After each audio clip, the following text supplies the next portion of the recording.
Rachel Legrain-Trapani, pourquoi l'ex-Miss France une faible estime d'elle-même?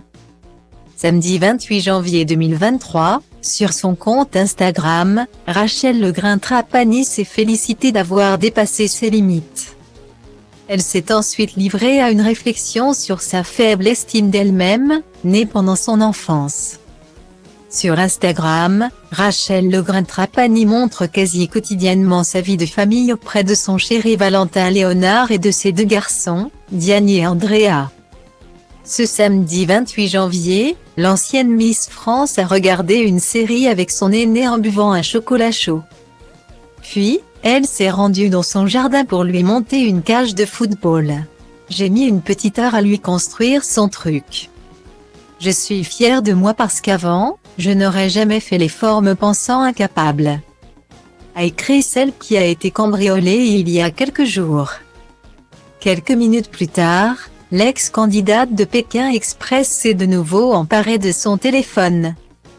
Elle a partagé à ses abonnés une réflexion née après la construction du jouet de son fils. Suite à cet exploit, je me rends compte que depuis toute petite, on m'a souvent dit que je n'étais pas capable de faire certaines choses.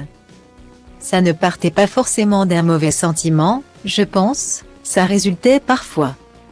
Par exemple, de la peur que je me fasse mal, a-t-elle d'abord écrit. L'ancienne compagne du footballeur français Benjamin Pavard a expliqué qu'on l'avait souvent empêchée de faire certaines choses quand elle était plus jeune. Ensuite, c'était dans le choix de mes études, puis les personnes proches de moi qui par un mot par-ci par-là ont rajouté une couche à ma faible estime de moi. A-t-elle analysé.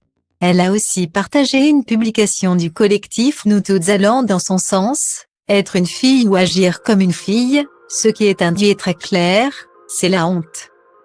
C'est être nul. Et souvent ces propos sont tenus au milieu d'autres filles. Elles les entendent et s'en imprègnent. Moquées pour leur centre d'intérêt jugé ridicule, ce mépris commence dès l'enfance et est perpétué en grandissant. Malgré ces remarques entendues tout au long de sa vie, la reine de beauté a décidé d'aller de l'avant et de se surpasser. Aujourd'hui, à 34 ans, je me rends compte de tout ça comme quoi il n'est jamais trop tard. Jamais trop tard pour prendre confiance et faire ce dont on a envie. A-t-elle conclu. Une réflexion qui a certainement inspiré ses abonnés.